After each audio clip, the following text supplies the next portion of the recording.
This is David with TechNewsZone.com in Las Vegas. Doing a little test print on my iMade 3D Jellybox 2. I had some issues, but I fixed them, I think. I'm actually using to print out some parts for adopabot, which we were sent a bit ago, and someone's going to help us build it. But this printer wasn't working, but now it is again. But I fixed it, cleaned it, adjusted it, tightened it, and now it seems to be working again. So far so good. We're pretty impressed, very impressed actually, by the Jellybox 2, and it worked rather well. And when it didn't work, it was fairly easy to fix. So far so good. This is Dave with TechNewsZone.com, and we're using this one and the Snapmaker to print out parts for our adopabot. I'm going to be taking training to teach high school science starting in January, and if I actually get a classroom of my own, the adopabot's nice and small to take with me, and also do events. If somebody do events or Girl Scouts and Cub Scouts and other events, or the adopabot's nice and tiny. And the iMade Jellybox 2 is awesome. Well, the adopabot's tiny. It's easy to take with us for like certain times when you have to have something small. So we're printing out parts for it. Some on this printer and some on that one. That's printing some as well. We're actually really impressed by the Snapmaker as well. So far we've had a lot of luck with it. We mostly 3D print on it. We haven't done any carving. We did a little lasering, but I did some firmware updates on both printers and it caused havoc, but I fixed all the havoc, it seems, so they both seem to be working well again. But so far we're impressed by the support from iMade Jellybox 2. They're awesome. Snapmaker's pretty good about that as well, but iMade's awesome. They're in the US. I think they're in Virginia. And our iMade Jellybox 2 seems to be working. It's printing out the part. I think this is the Z-Bolt for the adopabot from PrinterBot. Too bad about PrinterBot. We are huge fans. If we get our adopabot up and running, that'd be awesome, because I'm a huge fan of PrinterBot. Hopefully they'll come back with new products.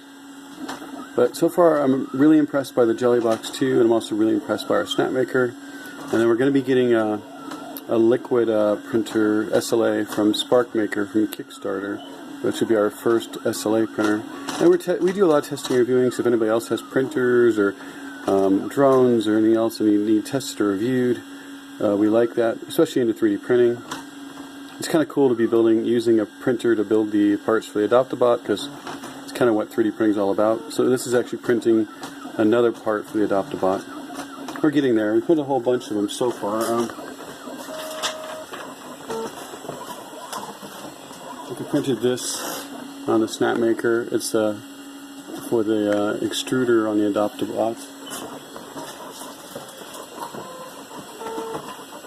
I printed these on the iMade 3D the other day before iMade 3D was acting up. Now it's back to running again. We printed that on there.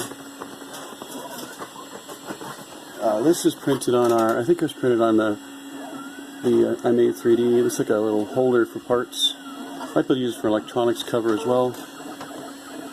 And we have like another 10 or so parts to print for the adopabot. And I also got some extra parts off the web off Thingiverse, that like electronics cover and this and that. So we're fans of. We also love Robo 3D. They're pretty awesome. We eventually may get a C2 to use for some of our purposes as well, and then possibly a MakeTech printer as well. They're more of like a startup, but they have some pretty good products they're coming out with. There's one on Kickstarter that we're working with them on. But this is a morning from TechNewsZone.com, watching our Jellybox print. Now that I fixed it, I had some issues with a bolt. A little screw came out, but I heated it, super glued it, and so far so good. And this is the filament that came with our Snapmaker. So I don't know who makes it, but I had an extra roll of it, and I wanted these parts to match. So I'm putting both of them in white PLA, Snapmaker PLA, on the iMade 3D Jellybox 2, and also on the Snapmaker, both printed the same filament, because I figured I'd go white on these parts. Did some other colors earlier. I really prefer PETG. It's my favorite filament. Oh, a shout out to Protopasta. We're getting some orange metallic in a few days that we are getting from them. I think Village, we actually ordered that, and Village Plastics is sending us some samples as well. I haven't really messed with their stuff. I'm very intrigued by it. So far, my Jelly Box 2 seems to be up and running. We're starting to have issues, probably because there was this loose, our Z level sensor as a little brass insert that I didn't realize must have been loose for a little bit, because it started acting really strange. And I'm like, what the heck is wrong with this thing? Kept printing weird and not printing, but now they fixed the Z leveling and the hot end leveling as well. It seems to be working well again. We'll have to print this part out, but because it used to print beautifully, and all of a sudden it started doing strange things, and the inset must have been coming loose, is why so Z levels were getting a little goofy. But now it seems to be working back to normal. I'm putting this in fine mode in PLA at 210 degrees, and so far so good. And it's back to being quiet again, because it was probably dragging or causing some sort of strain on it with that issue we were having, but it looks like it's working rather well. So I may get my adoptabot parts up and running quicker because I have both printers printing them now. It's David with TechNewsZone.com. I'm a science teacher in training through Clark County School District starting in January. I sell solar. I'm a 3D print guy. I made 3D print. Brainiac tech nerd. And then I'm a fan of I made 3D, Snapmaker. Had good luck with Protopasta. Good luck with a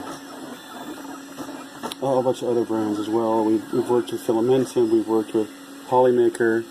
If anybody else wants us to test and review filament, I'm also going to be a teacher in training, do a lot of educational events. We could give you exposure there.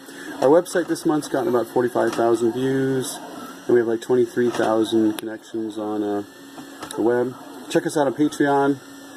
I've yet to get anybody wanting to help on Patreon, but if you do, that would be cool, because I'm trying to help education, and also I'm going to be a teacher, so I could use it to buy supplies for my classroom once I get my classroom. So, and then I'm also a 3D print guy I do some events for schools and Girl Scouts, Cub Scouts, temples, churches, so we could always use supplies.